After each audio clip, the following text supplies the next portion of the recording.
దేవునికి మహిమ కలుగును గాక. దేవుని యొక్క వాక్యాన్ని ధ్యానం చేసుకుందాం. అపోస్తల కార్యములు 20వ అధ్యాయము 28వ వచనాన్ని మనం చదువుకున్నట్లయితే, దేవుడు తన స్వరక్తమిచ్చి సంపాదించిన తన సంఘమును కాయుటకు పరిశుద్ధాత్మ మిమ్మును దేనియందు అధ్యక్షులుగా ఉంచెనో ఆ యావత్ మందను గూర్చియు మీ మట్టుకు మిమ్మును గూర్చియు జాగ్రత్తగా ఉండుడి. సంఘమును గూర్చి దేవుని యొక్క వాక్యం చెప్తుంది. సంఘము దేవుని సొత్తు, విలువ పెట్టి కొనబడినటువంటి వారం. చీకటిలో నుండి ఆశ్చర్యకరమైన వెలుగులోనికి మనందరం పిలువబడ్డాం. మనమైతే సంఘం అంటే బిల్డింగో, స్థలమో, లేక ఏ డినామినేషనో అనుకుంటూ ఉంటాం. వాటిని చూచి సంఘము అని ఫీల్ అవుతూ ఉంటాం. కానీ దేవుని యొక్క వాక్యం చెప్తుంది, సంఘము కొనబడినటువంటి వారు. ప్రభు తన యొక్క కృపచేత, తన మహిమ ప్రభావము చేత సంఘమును నింపడానికి దేవుడు తన కృపలో మనల్ని పిలిచారు.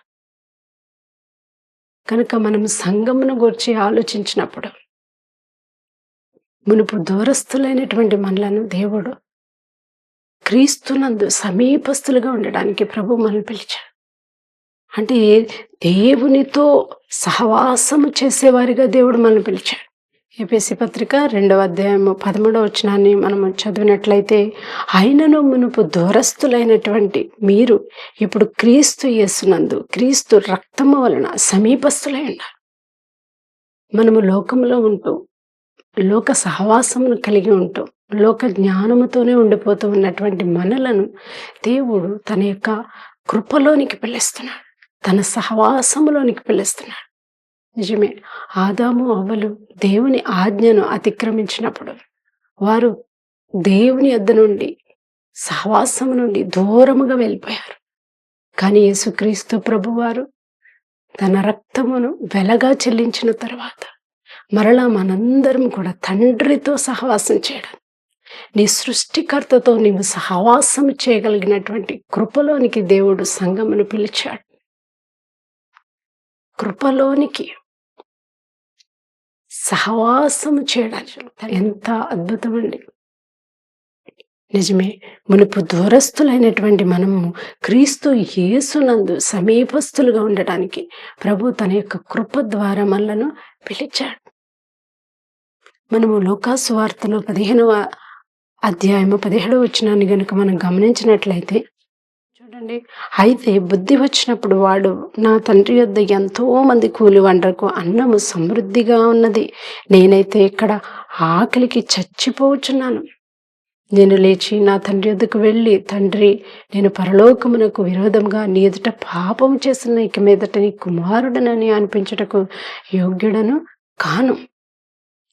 తప్పిపోయినటువంటి కుమారుడు తండ్రి యొద్దకు తిరిగి రావడానికి అనేకమైన శ్రమలు ఆయనకు వచ్చిన తర్వాత, బుద్ధి వచ్చినప్పుడు, దేవుని యొక్క వాక్యం చెప్తుంది, బుద్ధి వచ్చినప్పుడు తిరిగి తండ్రి సహవాసమునకు, తండ్రి ప్రేమకు, తండ్రి కృపలోనికి తిరిగి వచ్చాడంట.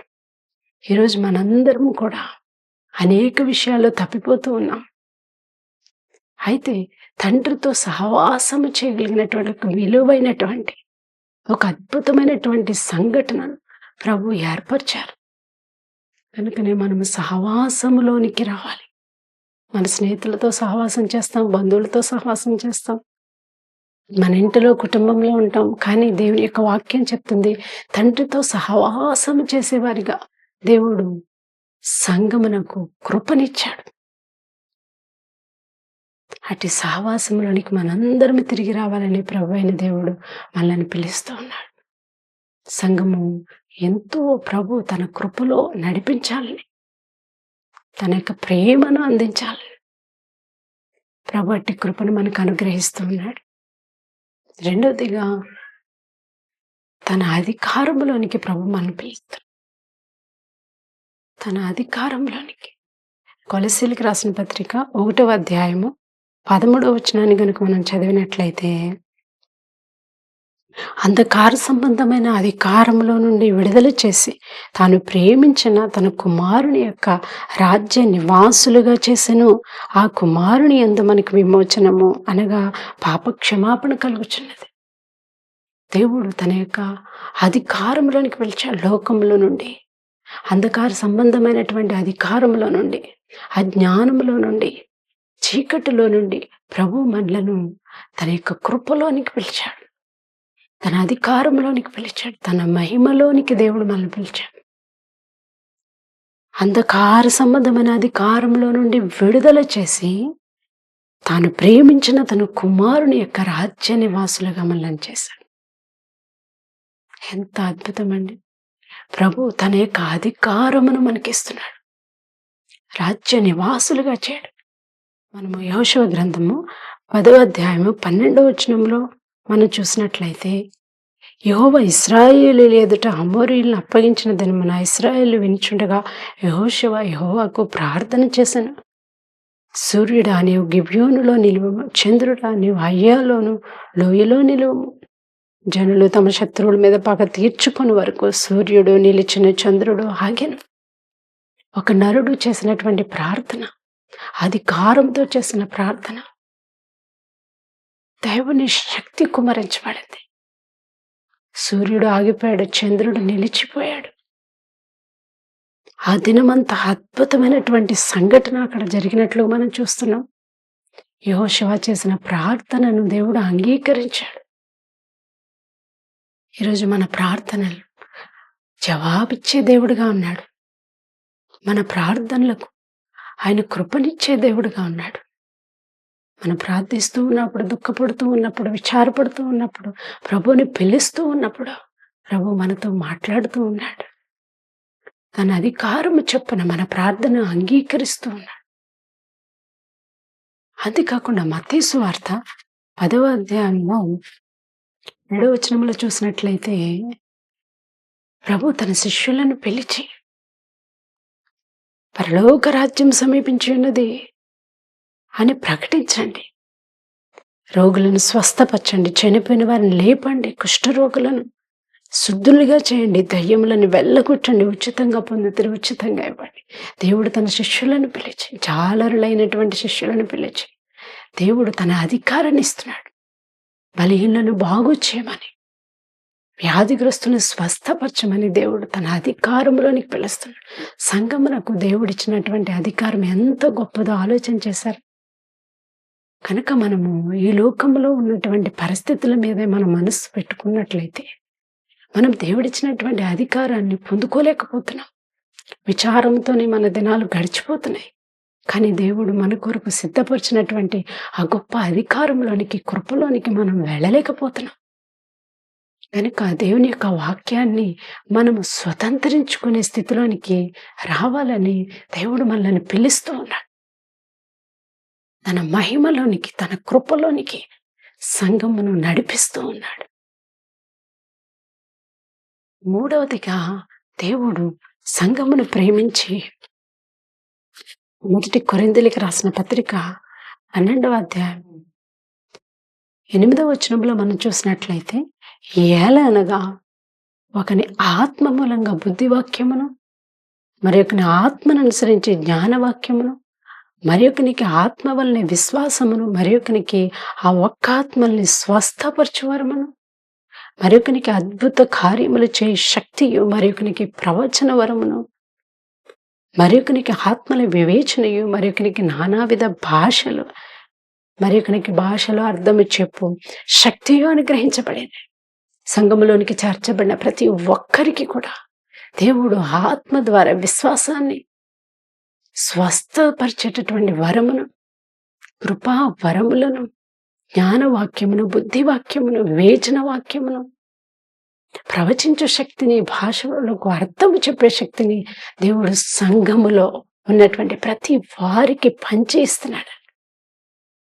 చూడండి, ఆదిమ సంఘములో దేవుడు పరిశుద్ధాత్మ శక్తితో వారిని నింపారు.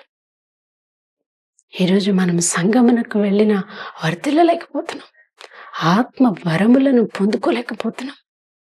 ఎక్కడుంటే అక్కడే ఉండిపోతూ ఉన్నాం. కానీ ప్రభు మనల్ని ఎదగడానికి పిలుస్తూ ఉన్నాడు. వరములను అనుగ్రహిస్తూ ఉన్నాడు.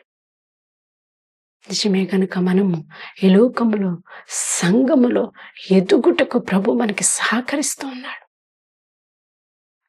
అయితే ఆత్మ వరములే కాదు, దేవుని యొక్క వాక్యం చెప్తుంది, ఫలములను కూడా దేవుడిస్తున్నాడు. గలతీయులకు రాసిన పత్రిక 5వ అధ్యాయము 22వ వచనంలో చూసినట్లయితే, అయితే ఆత్మ ఫలములేమనగా ప్రేమ, సంతోషం, సమాధానం, దీర్ఘశాంతం, దయాళుత్వం, మంచితనం, విశ్వాసం, సాత్వికము, ఆశా నిగ్రహం. వరములు కాకుండా ఫలములలోను కూడా ప్రభు మనకు అనుగ్రహిస్తున్నాడు. ఫలములను ఫలించండి. మీ కుటుంబంలో ప్రేమగా, సంతోషంగా, సమాజంలో సంతోషంగా, సమాధానంతో ఉండినట్లుగా దీర్ఘశాంతం అనేటువంటి ఫలాన్ని దేవుడు మనకిస్తున్నాడు. మాటి మాటికి కోపగించుకోకుండా శాంతముతో ఉండడానికి ప్రభు మనకి ఆత్మ ఫలములను కూడా ప్రభు మనకి అనుగ్రహిస్తున్నాడు. కొంతమందికి వరములుంటాయి, ఫలములుంటాయి. కొంతమందికి ఫలములుంటాయి, వరములుండవు. కానీ దేవుని వాక్యం చెప్తుంది, సంఘములో వరములను, ఫలములను పరిశుద్ధాత్ముడు మనకు అనుగ్రహిస్తూ ఉన్నాడు.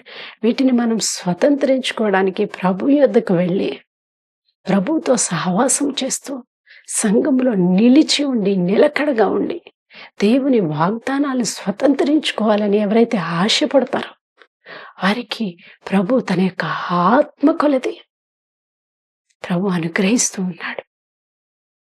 వీటిలో మన యొక్క సంఘంలో మనం ఏ విధంగా ఫలించలేకపోతున్నామో ప్రభుని అడిగినట్లయితే ప్రభు అట్టి కృపలను మనకి ఇవ్వాలని ఆశపడుతూ ఉన్నాడు. మరి చివరి దినాల్లో, భయంకరమైన దినాల్లో ప్రభు త్వరగా రాబోతున్నాడు. మనల్ని ప్రభు లెక్కాడకపోతూ ఉన్నాడు. ప్రతి విషయంలో కూడా మనం క్రీస్తుకు సమీపస్తులుగా, దేవునితో సహవాసంలోనికి, దేవుడిచ్చినటువంటి అధికారంలోనికి, దేవుడిచ్చినటువంటి వరములలోనికి, ఫలములలోనికి మనం ప్రవేశించి ఎదగాల్సిన వారమే ఉన్నాం. అంతేకాకుండా ప్రభు మనలను, 4వదిగా ప్రభు మనలను పరిమళ వాసనగా చేయడానికి పిలిచాడు. ఎఫెసీయులకు రాసిన పత్రిక 5వ అధ్యాయం 2వ వచనంలో చూస్తే, క్రీస్తు మిమ్మల్ని ప్రేమించి పరిమళ వాసనగా ఉండుటకు మన కొరకు తన్ను తాను దేవునికి అర్పణగాను బలిగాను అప్పగించుకొనెను. మనలను పరిమళ వాసనగా చేయడానికి ప్రభు మనల్ని పిలిచాడు. సంఘమునకు ఎటువంటి గొప్ప కృపలను దేవుడిచ్చారో చూసారా? మనం మాట్లాడితే సువాసన కలుగుతుంది. మనము క్రియలు చేస్తే అందరూ ఆశ్చర్యపోయే విధంగా దేవుడు మనలను ఆశీర్వదిస్తాడు. మనం చూడడం వల్ల, మనం మాట్లాడడం వల్ల, మన తలంపుల వల్ల, మన ఆలోచనల వల్ల, మన ఉద్దేశాల వల్ల దేవునికి ఘనత కలిగే విధంగా. ఈ లోకంలో అందరూ నిన్ను విడిచిపెట్టేశారేమో, కానీ ప్రభు నిన్ను పరిమళ వాసనగా చేయడానికి సంఘములో చేర్చాడు.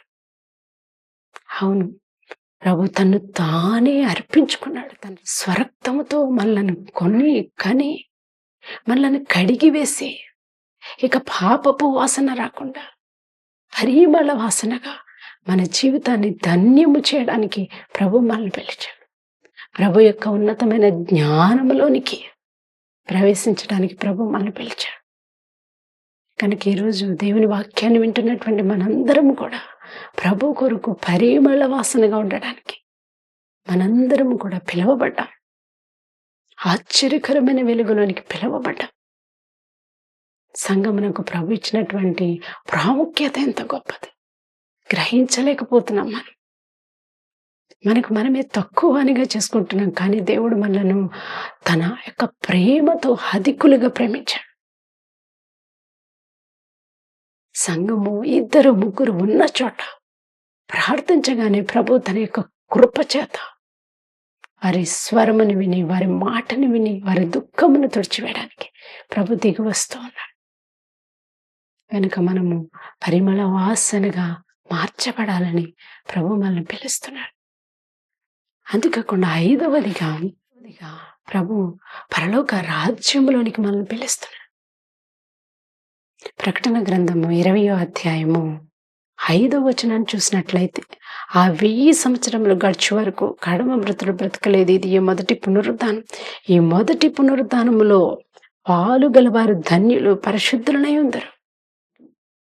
ఇటు వారి మీద రెండవ మరణమునకు అధికారము లేదు. వీరు దేవునికి, క్రీస్తుకును యాజకులై క్రీస్తుతో కూడా 1000 సంవత్సరంలో రాజ్యము చేదురు. ప్రభు దేవుని రాజ్యము వరకు ఎదిగేవారిగా, దేవుని రాజ్యమును ఏలేవారిగా, ఆత్మతో నింపబడేవారిగా, పరిశుద్ధాత్మ ద్వారా అద్భుత క్రియలు చేయగలిగేవారిగా, అంతేకాదు మొదటి పునరుద్ధానములో పాలు పొందేవారిగా, మరణమును జయించేవారిగా, శక్తిమంతులుగా ప్రభు మనలను చేటుకు మనలను ఏర్పరచుకున్నాడు. సంఘము చూడండి, ఏ విధంగా సంఘాన్ని ఎదగాలి, ఏ విధంగా మనం ఫలించాలి. రక్షణ పొందిన తర్వాత ప్రభు సన్నిధిలో నడుస్తూ ప్రభుతో సహవాసం చేసిన తర్వాత దేవుడు మనకిచ్చేటటువంటి ఆశీర్వాదాలు ఎంత గొప్పవో, వాటిని మనం పొందుకోవడానికి ప్రతిదినము కూడా ప్రభు యొద్ద మోకరించాలి, ప్రార్థించాలి.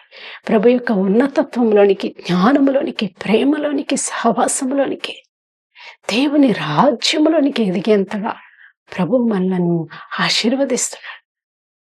మరి ప్రభు సన్నిధికి వచ్చి ప్రభు ఇచ్చినటువంటి ఈ గొప్ప సంఘములో మనందరము చేర్చబడ్డమే కాకుండా అనేకులను చేర్చడానికి, దేవుని రాజ్యంలో ఉన్న గొప్ప ఆనందాన్ని అనేకులకు పంచిపెట్టడకు ప్రభు మనల్ని పిలిచారు. అట్టి ఆత్మతో, అట్టి శక్తితో మనం నింపబడదాం. పరలోకము నుండి వచ్చు బలమును మనం పొందుకుందాం. ఈ సంఘం అంటే అత్యధికమైన శక్తి కలిగినదే. క్రీస్తు ద్వారా ప్రణాళికలో ఉన్నటువంటి ఈ సంఘమును ప్రభు ఆశీర్వదించి ఫలింపచేస్తాను. ఈరోజు ప్రభు సన్నిధిలోనికి వచ్చిన మనందరం కూడా దేవునితో ప్రార్థన చేద్దాం. దేవుని కృపలో ఎదుగుదాం, మహిమలో ఎదుగుదాం, దేవుని రాజ్యంలో ఎదుగుదాం, దేవుని సహవాసంలో ఎదుగుదాం. ప్రభు అట్టి కృప మనకి కలుగ చేసి నడిపించును గాక. ఆమె ప్రార్థన చేసుకుందాం. తల ఉంచండి. మహాపరిశుద్ధుడైన తండ్రి, నీ పరిశుద్ధాత్మ శక్తితో నీ బిడ్డలు నింపండి. ఈరోజు సంఘమునకు మీరు ఇచ్చినటువంటి గొప్ప అధికారాన్ని ప్రభు మీరు మాకు తెలియపరిచారు తండ్రి. మేమైతే ఇదిగో నీ సహవాసమునకు దూరంగా వెళ్ళిపోతున్నామేమో ప్రభు, బలహీనపరచబడుతున్నామేమో, చీకటి శక్తులతో నాయన లోకములో ప్రభు ఎదిరించలేక బలహీన పడిపోతున్నామేమో ప్రభు. అయితే తండ్రి, నీ సన్నిధిలో పిలిచిన ప్రతి ఒక్కరికి మీరు ఇచ్చిన ఆధ్యాత్మికమైన వరములు, ఆధ్యాత్మికమైన శక్తిని పొందుకునే వారిగా ఇప్పుడే క్రీస్తు నామముల సంఘమును అభిషేకించండి ప్రభు. పరిశుద్ధాత్మతో నీ బిడ్డలను నింపండి ప్రభు. అత్యధికమైన వెలుగులోనికి నాయన నీ బిడ్డలను నడిపించండి ప్రభు. నూతన ఆత్మతో వారిని నింపండి ప్రభు. ఇదిగో ఈ లోకములో అంధకార శక్తుల మీద అధికారం ఇవ్వండి, చీకటి శక్తుల మీద అధికారం ఇవ్వండి, దురాత్మ శక్తుల మీద అధికారం ఇవ్వండి ప్రభు. వారి మీద వారికి అధికారమునివ్వండి, వారి మీద వారికి జయమునివ్వండి ప్రభు. నూతన ప్రభావంతో నింపండి తండ్రి. పునరుద్ధాన శక్తితో సంఘములను నింపండి ప్రభు. కొందనాలు ప్రభా, నూతన ప్రభావమును వారికి ఇవ్వండి. వారి వ్యాధులను, బాధలను, సమస్యలను, దుఃఖమును, చీకటిని తుడిచివేయండి ప్రభా. నీ బలమైన కృపతో వారిని నింపండి ప్రభా. నీవు అనుకున్నంత గొప్పగా వారి ఎదుగునట్లు, ఫలించున్నట్లు ప్రభా సంఘముని మీ చేతులెత్తి ఆశీర్వదించండి. ధైర్యపరిచి కృపనిమ్మని యేసుక్రీస్తు ప్రభునా మమ్మల్ని అడిగి వేడుకొంచున్నాము తండ్రి. Amen, amen.